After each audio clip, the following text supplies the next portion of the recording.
नेपाल में हो रहा है हम बिहार में कराएंगे? है औकात? ये कानून का राज है, योगी जी का राज है। मार के वही चमड़ी उधेड़ लेंगे जो सड़क पर उतरेगा, तो उस पर अंकुश लग रहा है। 8.5 साल से पगलाए हुए हैं अखिलेश जी। अब उनको करोड़ों की बात याद नहीं आ रही है। अब जैसे यूपी में समाजवादी पार्टी की सरकार जब जब रही है, तब तब पिछड़े दलित अल्पसंख्यक का हक लूटा है इन्होंने, कि हम कितने दिन खाली यादव को मुख्यमंत्री बनाएंगे। आपका भी अधिकार है, आप उनसे कहो कि हमारा मुख्यमंत्री बनाओ, नहीं तो तुम्हारा बहिष्कार करेंगे। जिस तरह बिहार के लोग चिल्ला रहे हैं, बहिष्कार कर दिए वहां आरजेडी का, वही यहां भी होगा, देखिएगा। अभी तो नहीं ना आने दीजिए, कहीं और गरमाते हैं हमने। देखिए, पूरे देश में इस बात की चर्चा रहती है कि जब प्रदेशों की बात आती है तो बिहार को पिछड़ा प्रदेश के नाम से जाना जाता है, ऐसा लोग कहते हैं और है भी, हम भी मानते हैं। एनडीए सरकार और देश के प्रधानमंत्री जी की पहल है, सोच है कि और प्रदेशों की तरह बिहार भी विकास के रास्ते पर जाए।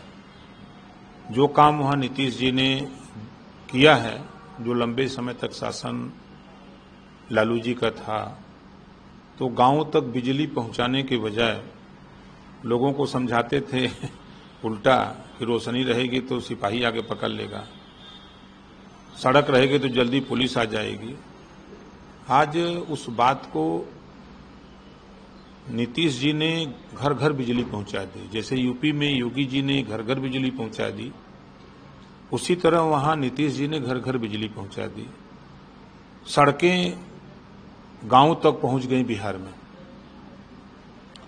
जो बिहार में दहशत था लोगों के मन में, गुंडागर्दी थी, रंगदारी टैक्स वसूले जाते थे लालू जी की सरकार में, उस पे नीतीश जी ने विराम लगा दिया।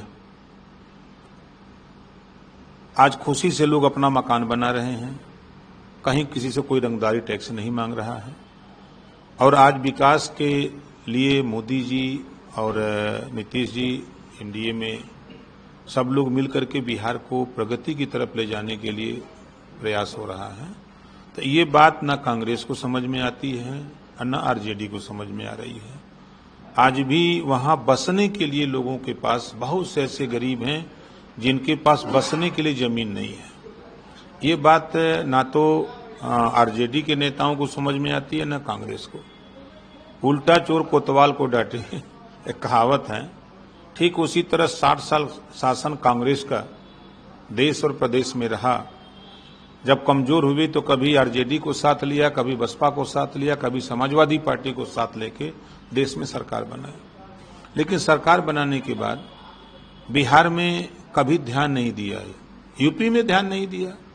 अब जैसे यूपी में समाजवादी पार्टी की सरकार जब जब रही है, तब तब पिछड़े दलित अल्पसंख्यक का हक लूटा है इन्होंने, और वही हाल वहां भी। अब तो वहां का भी मुसलमान जाग गया कि हमारा शोषण हो रहा है। वहां का पिछड़ा दलित अल्पसंख्यक सब जाग गए हैं कि हमारा शोषण हो रहा है। अब तो वहां चिल्ला रहे हैं कि हम वोट देंगे आरजेडी को और यादव मुख्यमंत्री बनेगा। 3 दिन पहले बहिष्कार की घोषणा कर दिए कि आरजेडी को वोट नहीं देना है मुसलमान भाइयों। घुसपैठिया का भी वहां एक बड़ा मुद्दा है, प्रधानमंत्री जी ने भी अपने भाषण में जिक्र किया। देखिए, उसके जिम्मेदार कांग्रेस के लोग हैं, आरजेडी के लोग हैं। ये लोग बाहर से वोट की राजनीति को लेकर के अपने देश के लोगों को तो हम शिक्षा, स्वास्थ्य, रोजगार नहीं दे सकते। अपने प्रदेश में जैसे वहां जब लालू जी की सरकार थी, राबड़ी जी की सरकार थी, तो इन लोगों ने, कांग्रेस की सरकार थी, तो इन लोगों ने वहां शिक्षा, स्वास्थ्य, रोजगार, रोटी, कपड़ा, मकान नहीं दे पाए। और दूसरे प्रदेशों से, दूसरे देशों से जो पलायन करके वहां से यहां आ रहे हैं, उनको बसा करके उनको भी देने की बात करते हैं। तो ये सिर्फ वोट की राजनीति करते हैं कि वोट हमारा कैसे बढ़े, इसके लिए ये लोग काम करते हैं। और आज निश्चित तौर से पूरे देश में जो बिहार के अगर इतिहास को पढ़ेंगे तो बड़े बड़े दंगे कांग्रेस की सरकारों में, नरसंहार हुए हैं, बड़े बड़े नरसंहार बिहार में हुए हैं। जाति हिंसा कराने का काम कांग्रेस और वहां के लोगों ने किया है। उस पे आज मोदी जी की सरकार में विराम लग गया है। पूरे देश में जो दंगे थे वो बंद हो गए हैं, जो कर्फ्यू लगते थे खत्म हो गए। अब लोग विकास के रास्ते पर जा रहे हैं। इस नाते कि हमेशा, चाहे लालू जी हों, चाहे अखिलेश जी हों, चाहे आपके राहुल जी हों, ये हमेशा हक लूटने का काम करते हैं। अगर हम यूपी की बात करें तो यूपी में 4 बार मुसलमान वोट 20% वोट समाजवादी पार्टी को देता है, लेकिन 4 बार यादव मुख्यमंत्री होगा। ये किस बात का द्योतक है भाई? तो अब तो मुसलमान को भी सोचना चाहिए कि हम कितने दिन खाली यादव को मुख्यमंत्री बनाएंगे। आपका भी अधिकार है, आप उनसे कहो कि हमारा मुख्यमंत्री बनाओ, नहीं तो तुम्हारा बहिष्कार करेंगे। जिस तरह बिहार के लोग चिल्ला रहे हैं, बहिष्कार कर दिए वहां आरजेडी का, वही यहां भी होगा, देखिएगा। अभी तो नहीं ना आने दीजिए, कहीं और गरमाते हैं हम ना। ये जो बहुत उछल रहे हैं लोग ना, तो इन लोगों की हालत अब धीरे धीरे खत्म हो रही है। इन लोगों ने जो समाज का शोषण किया है, जो समाज के पैसे को लूट करके इन लोगों ने जो मनमानी की है, अब उस पर अंकुश लग रहा है। 8.5 साल से पगलाए हुए हैं अखिलेश जी। अब उनको करोड़ों की बात याद नहीं आ रही है, अब सैकड़ों की बात याद आ गई। अब आने वाले दिनों में घबराओ नहीं, अब दहाई में जाओगे, 10 रुपए के लिए चर्चा करोगे, वो स्थिति पैदा होगी इनकी। लेकिन एसआईआर को लेकर के अखिलेश जी ने कल एक बड़ा बयान दिया। उन्होंने कहा सुप्रीम कोर्ट जो है वो चुनाव आयोग को मतदाता सूची सुधार करवाएगा। मतदाता सूची गड़बड़ कर रहे हैं चुनाव आयोग, वो सुप्रीम कोर्ट अब सही करवाएगा। यही मालिक है, सुप्रीम कोर्ट का मालिक है अखिलेश जी हैं। ये वोट लुटवाने वाले लोग हैं, गुंडागर्दी कराने वाले लोग हैं। इनके बयान जो आते हैं, ये देश में आतंकवादी बयान देते हैं। अभी इन्होंने बयान दिया ना, जरा सा भी नहीं समझ आई कि जो नेपाल में हो रहा है हम बिहार में कराएंगे। है औकात? ये कानून का राज है, योगी जी का राज है। मार के वही चमड़ी उधेर लेंगे जो सड़क पर उतरेगा। तो कानून का राज है, गुंडाई करोगे तो गुंडागर्दी निकाल देंगे। ये समाजवादी पार्टी की सरकार नहीं है जो तुम गुंडागर्दी की बात सोचते हो। देखिए, अभी फाइनल फैसला नहीं है, ठीक है। हाँ, सुप्रीम कोर्ट ने कुछ चीजों पर कहा है, तो सुप्रीम कोर्ट का फैसला सर्वोपरि है। भाई, सरकार की मंशा क्या है? सरकार की तो मंशा यही है कि जो गरीब कमजोर मुसलमान हैं, जो मुस्लिम महिलाएं हैं, उनको भी वक्फ बोर्ड संपत्ति का हिस्सा मिले। कुल मिलाकर के पूरे जो कानून संशोधन की बात हो रही है, उसका मकसद सिर्फ इतना है।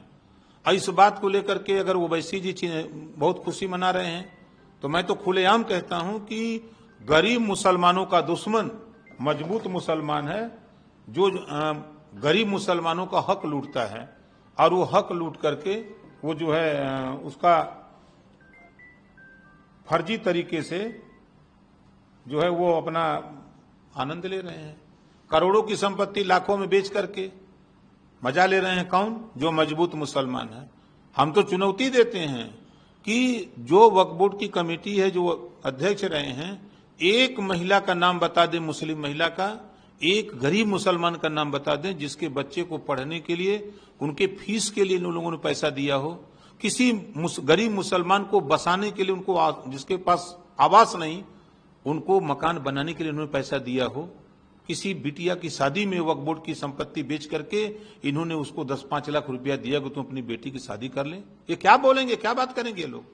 ये अपने ही समाज के शोषण करने वाले लोग हैं। जिस तरह समाजवादी पार्टी से ये लोग सीखे हैं, समाजवादी पार्टी जो अति पिछड़े समाज है उसका शोषण करते हैं, मुसलमानों का शोषण करते हैं, उसी तरह दलितों का शोषण करते हैं समाजवादी पार्टी के लोग। उसी तरह ये ओवैसी या मुस्लिम जो बोल रहे हैं, ये वही लोग हैं जो समाजवादी पार्टी को वोट देने और दिलाने वाले लोग हैं। समाजवादी पार्टी से अलग हो चाहे उसी में रह करके ये हक लूटने वाले लोग हैं अपने अपने कम्युनिटी का। पिछड़ों की बात करते हैं अखिलेश, पिछड़ों के नेता है ना। पिछड़ों में राजभर भी, चौहान, बिंद, केवट, मल्ला, आरा करके बंसी, बंजारा, बहलिया, कंघार भी आता है, जोल्हा, दुनिया, अंसारी, साईं, दर्जी, फकीर पिछड़ा में आता है। पिछड़ों का हक कौन लूट रहा है? समाजवादी पार्टी। 86 में 56 एसडीएम यादव को बनाएंगे। अब बात करेंगे अखिलेश जी हिस्सेदारी की, वोट की बात करते हैं, पीडीए की बात करते हैं। हमें पीडीए बता देगा इस बार, इनको समझा देगा, अभी औकात में ला देगा ये पीडीए। इनको अभी समझ में नहीं है कि हम क्या करते हैं। अब वो आज के 50 साल वाला वोटर नहीं रह गया है, ये नए भारत का नया वोटर हो गया है। अब नया वोटर सवाल खड़ा कर रहा है, का हो कुल तो ही खई बा, इधरों आवेदा।